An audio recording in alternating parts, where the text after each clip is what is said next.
Derek's right here cutting by the loading deck. So we're gonna go over here and watch him for a little bit. It's just cool to watch the 830 run. Especially when he's in a not so good spot. So today's Friday. We've worked 3 full days this week, and today will be number 4.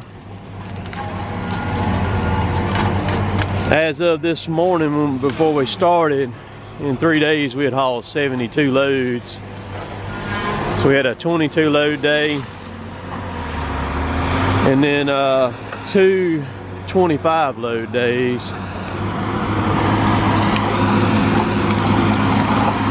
Well, it's supposed to be raining this morning, but so far it has not. It's gonna hit us this afternoon. So we're gonna end up having the day made before we get hit with rain. So that'll be good. We were gonna work Saturday, but I think the rain is gonna stop that from happening. Which, if we get the day in all day today, at least by 1 o'clock, I've already loaded 8 loads already. And this morning, I had loaded 8 loads before 8 o'clock this morning. So we've been rolling, and I've got, we got it. Out of those 8 trucks, 7 of them will be back here in just a few more minutes.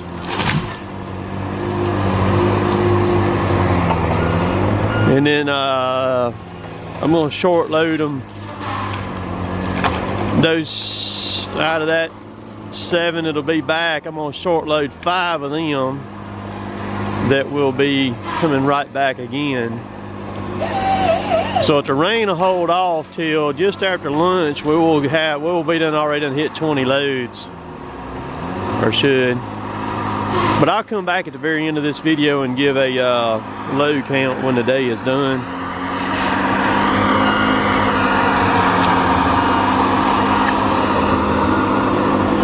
This side of the road over here, it's pretty rough. There's Chad over there going up. What we cut on this side of the road was just rolling gentle stuff. It wasn't really nothing to this over here. I mean, just little old rolling hills. Man, this stuff over here, it's got holes and gullies and washes everywhere in it.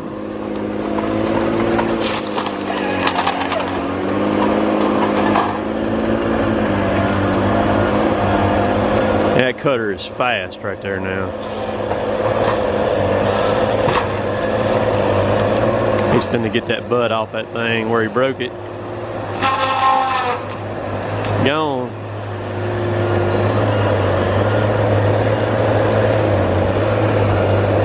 When you when you running this equipment like what we're running here, the track cutter and all that stuff like that, it's a different atmosphere of logging. Very different atmosphere.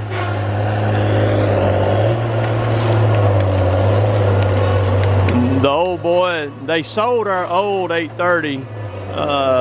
Old boy over in Alabama bought it. And a couple of weeks there, he did a lot of texting. See Chad there.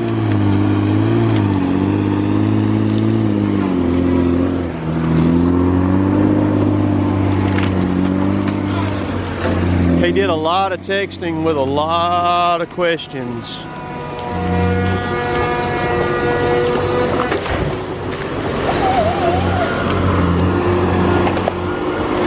I think he's figured out real quick that it's a whole different ball game when you start fooling with these machines right here.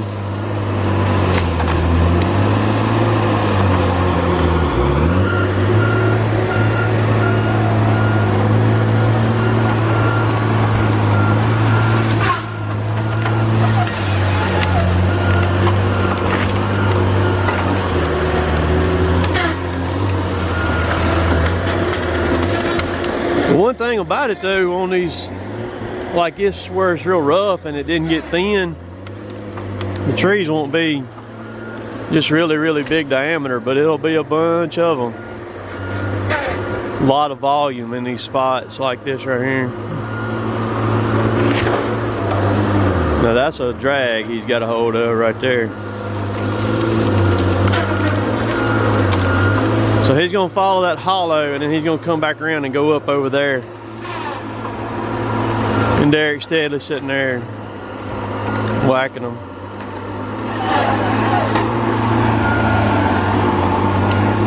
Let's get back over here out of these limbs. I want to focus right.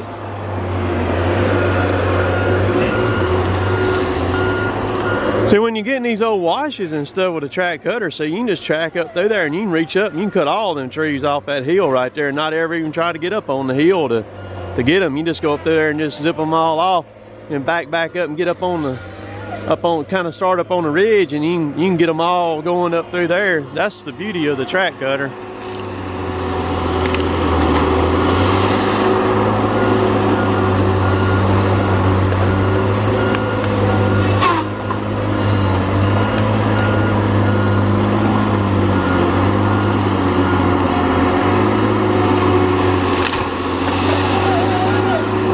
But to make the track cutter work like it needs to, you need that rotate head on it. That 340 degree rotate head where you can spin the head upside down on it. That's what makes a track cutter really do its thing. Then when you have that. We ran a Timco one time that didn't have no tilt on the head at all. It was just a straight head. You could just do it like an excavator bucket. Forward over or lay it back, and that was it. There was no side to side movement on it whatsoever. See Chaz pawing his way up a hill over there now.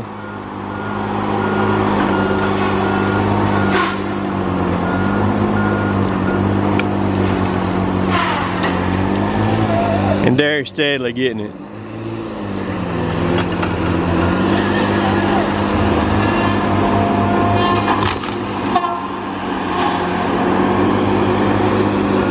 So he's working his way down. He'll go down a little bit further, and then he'll kind of get back up on the ridge. He'll work his way back up on top of the saddle right here, and then he'll cut his way on down, and he'll kind of come back, and he'll get this whole knob off right there, cut it off.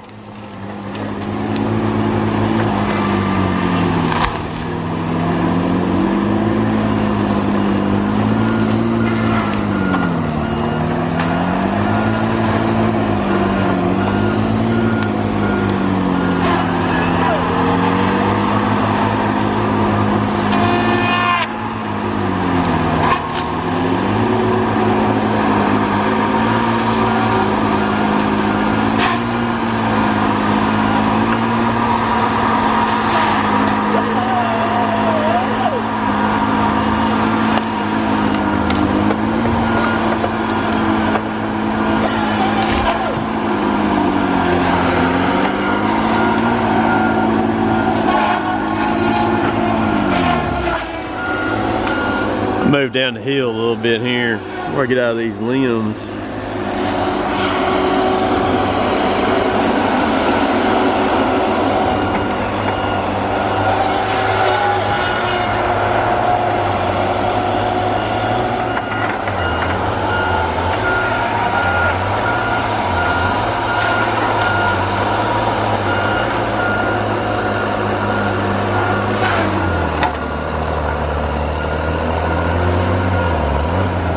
So he's gonna come back and he'll get these 2 or 3 right here, and then he'll get all the way up. He's trying to turn himself to where he can start back up on top of the ridge right there.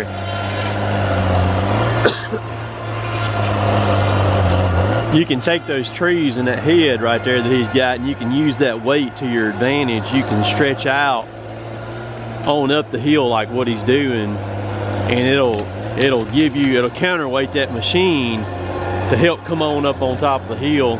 Because this is all still really wet right here.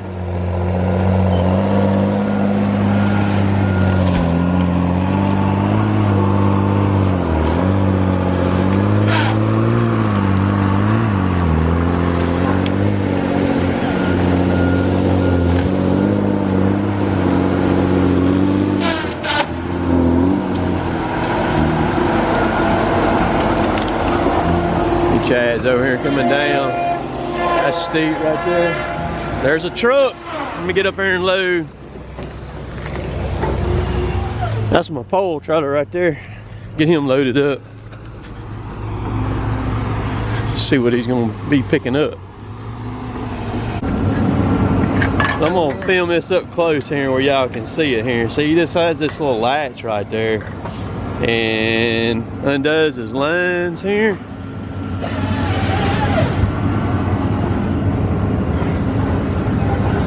Now you got some down in Louisiana. Yeah, Viking. Viking, okay. So you can unhitch the back and you can slide this all the way up here. Right.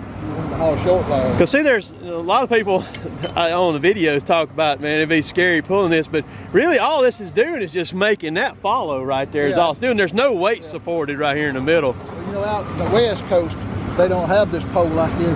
The fifth wheel's mounted like mounted, and you got a pendle hitch. And when they get it to the mill unhook it, the mill takes it, sets it up on the back of the truck. That's right. All right, so he's finna pull up. He's got his trailer brace locked, and he's gonna slide this pipe right here.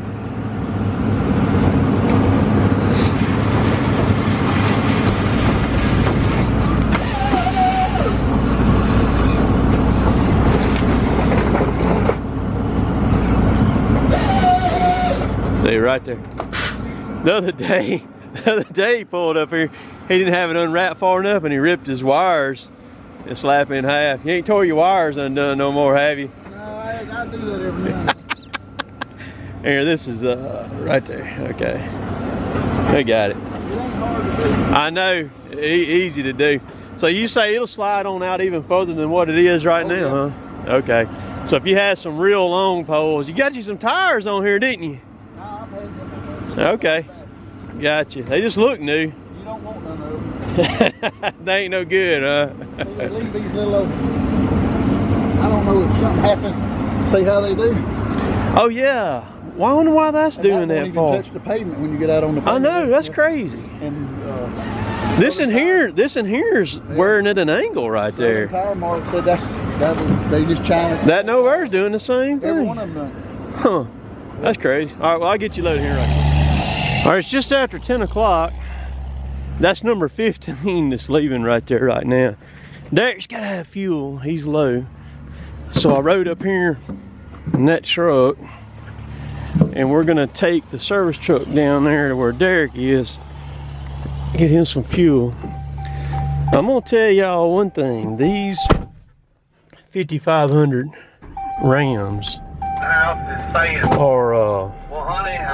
these things are beast. I mean, these dudes right here with the ice and transmission and everything in them, these things are something else.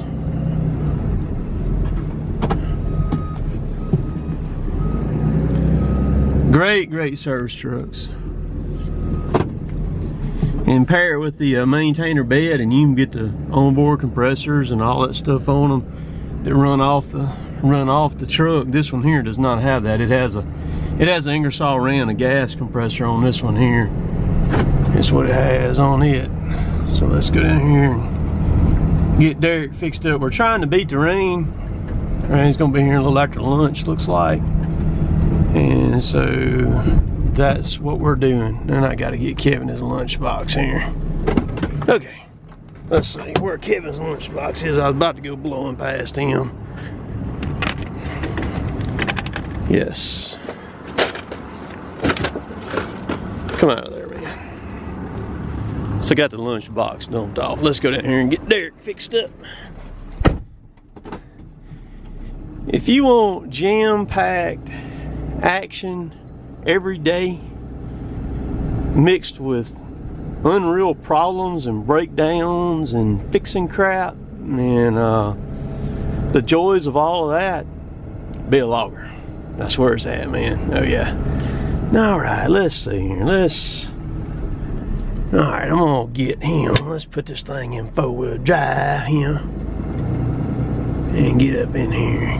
He's directing me like an air traffic controller here.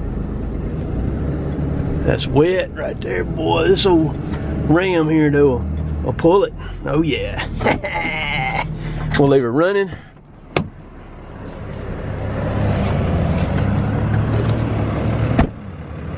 Beast mode, man.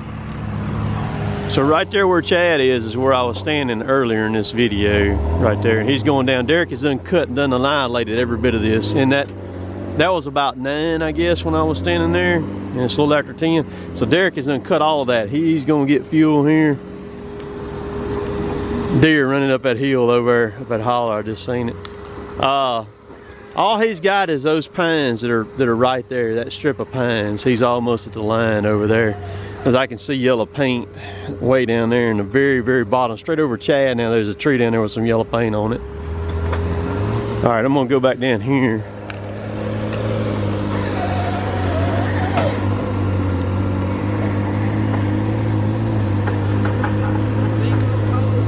Yeah, it's pretty deep. There's another tree over there with yellow paint on it too, over there.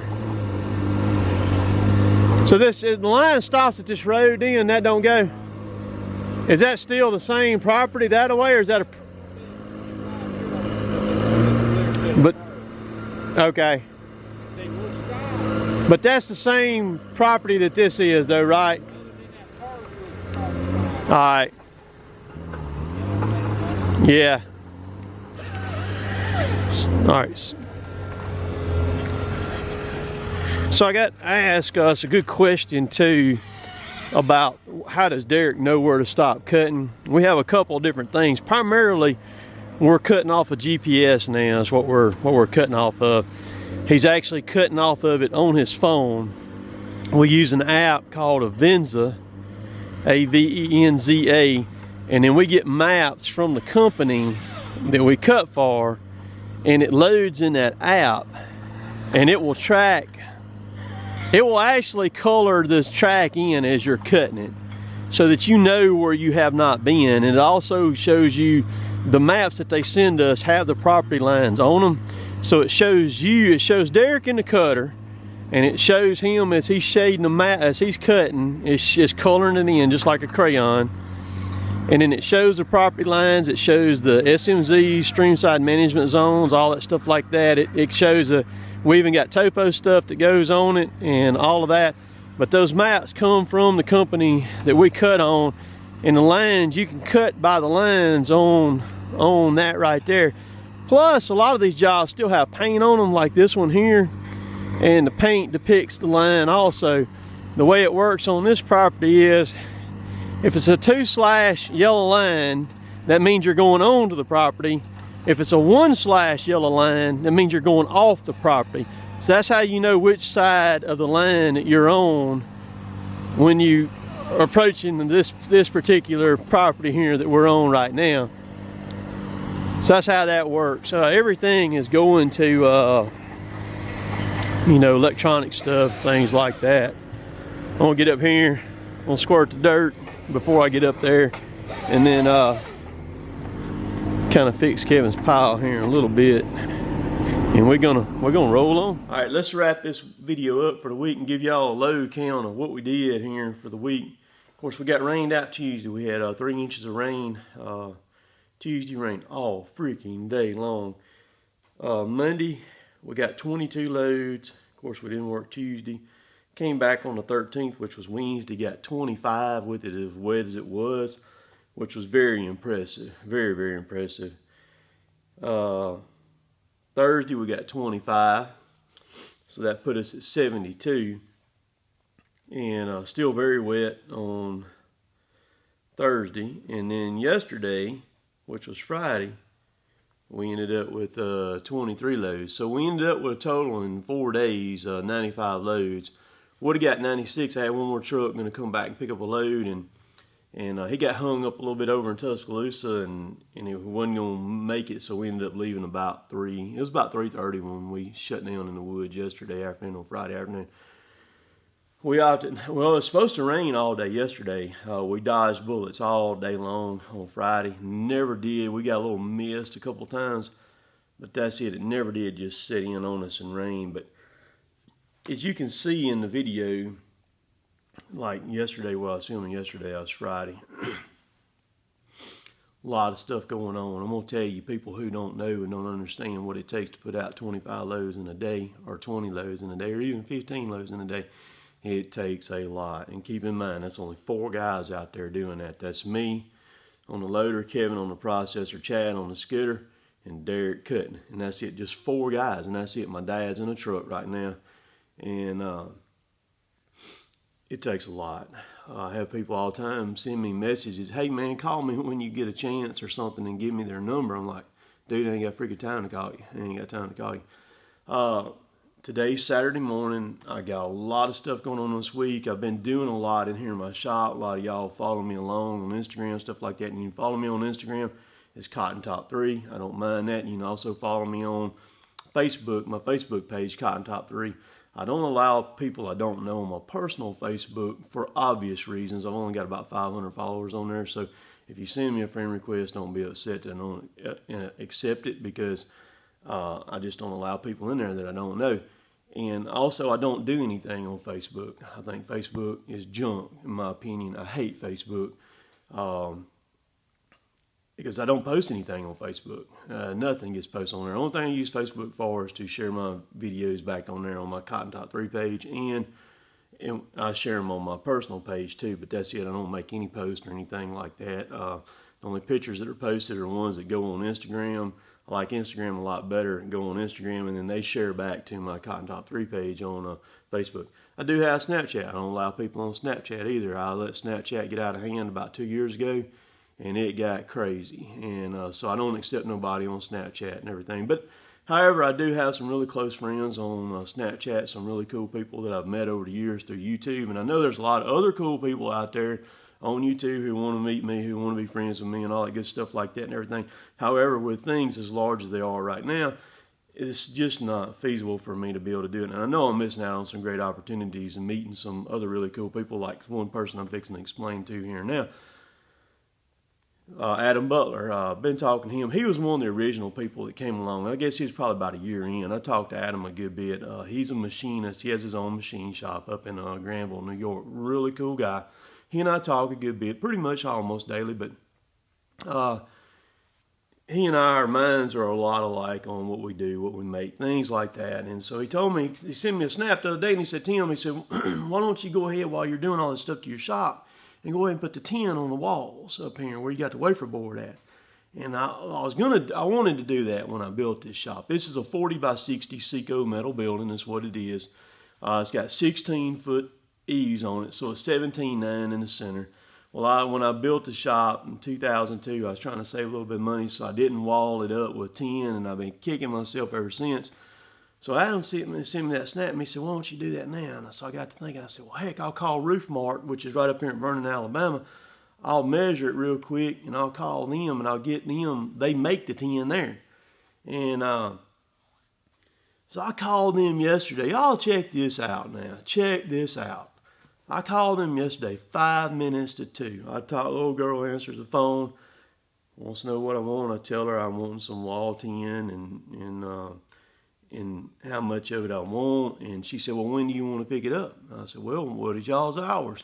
She said, well, we're here Monday through Friday till 5, 7 to 5, or 7:30 to 5, something like that. And she said, we're open on Saturday from 8 to 12 till for just pickup only. I looked at my watch. It was getting to be about 2 o'clock then. I said, well, I know it's 2 o'clock right now. I said, what are the chances of y'all running that stuff this afternoon and me coming up there in the morning and picking it up? She said, well, let me go back here in the back and talk to my guys back there and see if that's a possibility, and I'll call you back. 2:30, my phone rings. It's her. She says, Mr. Tim, we got your tin run. You're welcome to come pick it up in the morning. That's what I'm talking about, man. So I'm about to hook up to my trailer, go pick up 53 sheets of tin, and we're going to finish the inside of this building with tin. It's going to be white. I'm going to screw it straight to the wafer board. That's what I'm going to do. While I'm doing all this renovation in here now, I'm going to go ahead and do that at the same time and be done with it. So I got that. The shelving's fixing to go. Once I get this tin over here, and the shelving's going to go up against the wall, I'm going to start putting stuff on the shelves. Got a ton more stuff I'm going to throw away. The heaters are going to get hung today. They're going to have gas run to them this next week. I was going to run the gas line myself, and so I went to the gas company. I talked to them. I said, hey, what would y'all charge to run the gas? And they told me, and I said, look, why don't y'all just run that gas line for me? I just would soon just write you a check for what you just told me you'd run that gas line for, and we will be done. So there are going to be two 90,000 BTU reverberated heaters going in here. One on this side. This is a 60-foot wall over here, so I'm going to put one in the middle at 30 foot, on the other side at 30 foot. So they're going to be going against each other like that right there. I can either run them together or run them single. We're going to have two thermostats. So I got a lot going on. It's a good weekend to do that. It's kind of wet and nasty. It's supposed to get a lot more rain. They're talking about us getting as much as 8 inches of rain this very next week. Tomorrow's video, which will be Sunday, I'm not sure what it's going to be. I've got, I need to get the Husqvarna video out of cutting the trees down on the road. That's a very complicated editing type video because I had 3 cameras running, and there's some special stuff I want to do with the editing on that. Also, talking about the Husqvarna, check out the Husqvarna on Instagram.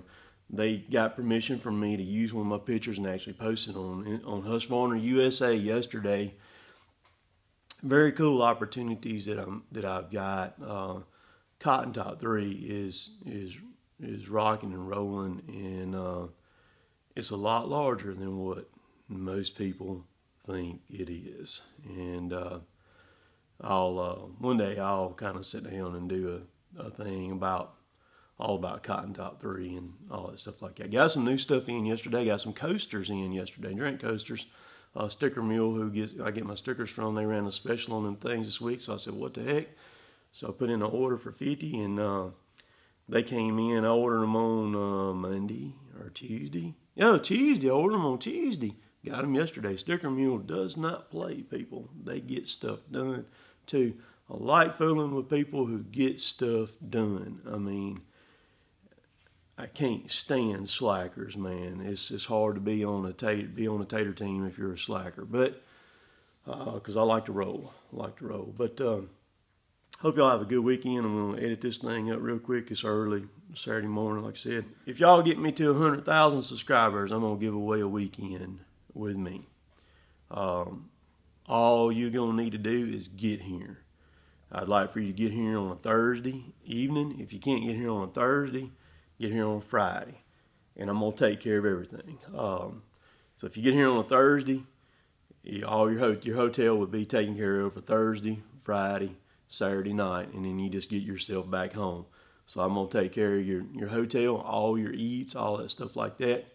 The reason why I say Thursday, because you can hang out with us all day in the woods that Friday, and if we work, if it's not wet or raining or something like that, and then Saturday you'll be hanging out with just me. We'll do whatever you want to do and stuff like that. So that's going to be my big deal for 100,000. We're scaring 60,000 to death right here. 100,000 is very attainable. I mean, it can be done in just a matter of a few days. It just depends on how many clicks there are and stuff like that. So hope y'all have a good weekend this weekend. So I'm going to bust tail, get busy right quick. See what all I can get done. Please subscribe to me if you ain't subscribed. Watch yesterday's video, Friday's video. It's a great video with Michael, our safety guy, 21-year fireman rescue. And he's very knowledgeable on rescue and stuff like that. We talk about getting crushed by something, what to do if a man or a woman in any situation, whether it's a machine, a tree, a truck, or a car, a vehicle, a bookcase, something heavy gets on top of somebody, what to do in the event that you get crushed. Even a body part like a hand getting hung in something like that. I know somebody personally that happened to, got caught, crushed there, and they ended up losing their arm from about right here down. Got crushed between a low boy and a big truck frame. Was up under the truck, and the skidder had the low boy picked up with a grapple.